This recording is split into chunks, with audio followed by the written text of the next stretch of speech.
തിരുവനന്തപുരം കോർപ്പറേഷനിൽ ചരിത്രത്തിൽ ആദ്യമായി താമര വിരിഞ്ഞപ്പോൾ ബി.ജെ.പി. അത് വലിയ ആഘോഷമാക്കി മാറ്റുകയാണ്. പ്രധാനമന്ത്രി നരേന്ദ്രമോദി തന്നെ നേരിട്ടെത്തി വിജയാഘോഷങ്ങളിൽ പങ്കുചേരുമ്പോൾ ബി.ജെ.പി. പാളയത്തിൽ നിന്ന് പുറത്തുവരുന്നത് കനത്ത അവഗണനയുടെയും വഞ്ചനയുടെയും വാർത്തകളാണ്. മുൻ IPS ഓഫീസറും DGPയുമായ ആർ ശ്രീലേഖയുടെ അവസ്ഥയാണിപ്പോൾ ചർച്ചയാകുന്നത്.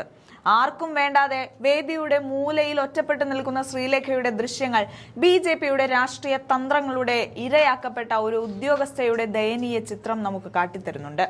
വലിയ ആഘോഷത്തോടെയാണ് ശ്രീലേഖയെ ബി.ജെ.പി. സ്വീകരിച്ചത്. തിരുവനന്തപുരം മേയർ സ്ഥാനാർത്ഥിയായി ഉയർത്തിക്കാട്ടി പച്ച പരവതാനി വിരിച്ചാണ് അവരെ മത്സരത്തിനിറക്കിയത്. ജയിച്ചാൽ മേയർ കുപ്പായം ഉറപ്പായ ഓഫറായിരുന്നു അത്. എന്നാൽ ഭരണം പിടിച്ചെടുത്തപ്പോൾ ബി.ജെ.പി. തനി നിറം പുറത്തെടുത്തു. ശ്രീലേഖയെ വെറും കൗൺസിലർ സ്ഥാനത്ത് ഒതുക്കി. VV രാജേഷിനെ മേയർ കസേരയിലിരുത്തി. പാവം ശ്രീലേഖ മോദി എത്തുമ്പോൾ അരികിലെങ്കിലും സീറ്റ് കിട്ടുമെന്നും ഒരു കുശലം പറയാമെന്നും മോഹിച്ചു. എന്നാൽ ആ വീഡിയോ കണ്ടു നോക്കൂ.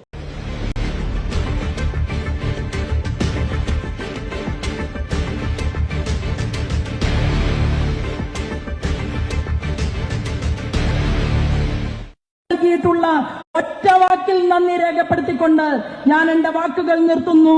വന്ദേ മാതരം.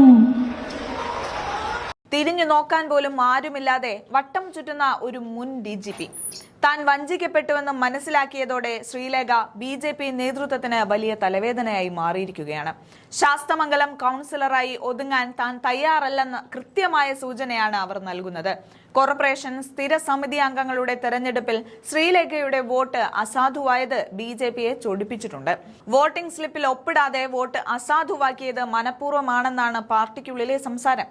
മേയറാക്കാമെന്ന് പറഞ്ഞ് പറ്റിച്ചതിലുള്ള രോഷം ഓരോ ചുവടിലും അവർ പ്രകടിപ്പിക്കുന്നുണ്ട്. മേയർ, ഡെപ്യൂട്ടി മേയർ തെരഞ്ഞെടുപ്പിന് ശേഷമുള്ള ആഘോഷങ്ങളിൽ ഒന്നും ശ്രീലേഖ പങ്കെടുത്തില്ല. മേയറും സംഘവും അവരുടെ വീട്ടിലെത്തി അനുനയിപ്പിക്കാൻ ശ്രമിച്ചെങ്കിലും ഫലമുണ്ടായില്ല. ശാസ്തമംഗലം കൗൺസിലർ ആകാനാണോ എന്നെ മത്സരിപ്പിച്ചത് എന്ന അവരുടെ ചോദ്യത്തിന് ബി.ജെ.പി. നേതാക്കൾക്ക് മറുപടിയില്ല. ഇത്രയും വലിയ പദവികളിൽ ഇരുന്ന ഒരാളെ വിളിച്ചു വരുത്തി അപമാനിക്കുക എന്ന തന്ത്രമാണ് ബി.ജെ.പി. ഇപ്പോൾ പയറ്റുന്നത്. വോട്ടിംഗ് ക്ലാസ്സിൽ പങ്കെടുക്കാതെ പാർട്ടി നിർദ്ദേശങ്ങൾ ലംഘിക്കുന്ന ശ്രീലേഖ ഇപ്പോൾ ബി.ജെ.പിയുടെ കണ്ണിലെ കരടാണ്.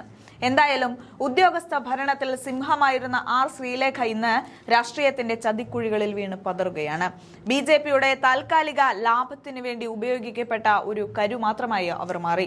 അധികാരം കൈവന്നപ്പോൾ സ്വന്തം പാർട്ടിക്കാരെ തലയിലേറ്റുന്ന ബി.ജെ.പി. ഉപയോഗം കഴിഞ്ഞാൽ ആരെയും ചവിട്ടി പുറത്താക്കുമെന്നതിന്റെ തെളിവാണ് ശ്രീലേഖയ്ക്ക് കിട്ടിയ ഈ അപമാനം.